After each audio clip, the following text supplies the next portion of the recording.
Peace to you, friends, from the monks of Mount Angel. Here again for our weekly visit, and I thought to continue on with this idea of the hidden years of Jesus. No longer speaking about the hidden years of his earthly life, which we spent a lot of time doing earlier in the year, but his hidden years now in us, the way in which Jesus lives in us.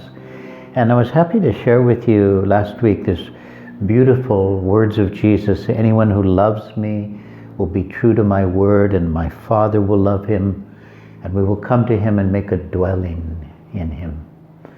And I tried to explain about that dwelling, the Father and Son dwelling in us makes a kind of temple of us. It's a wonderful thought. You can stay with it a long time.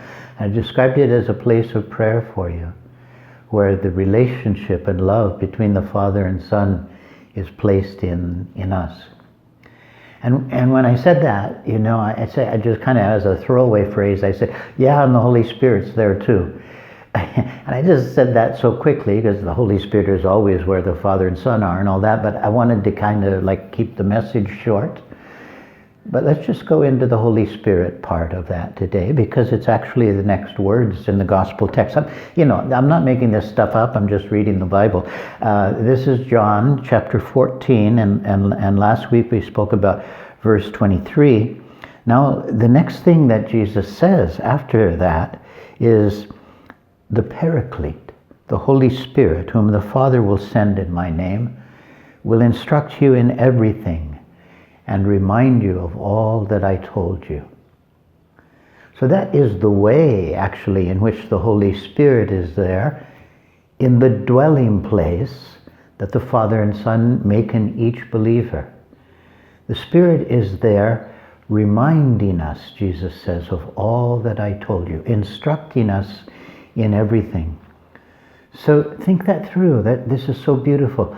The Holy reminding us of all that Jesus told us. Immediately as in the narration of the gospel, Jesus is speaking to his disciples. So he says, the Holy Spirit will remind you of everything I've said to you already, or something like that is what it means.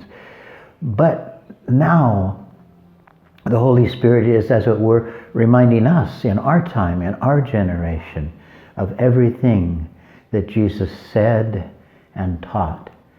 And that's our Christian life.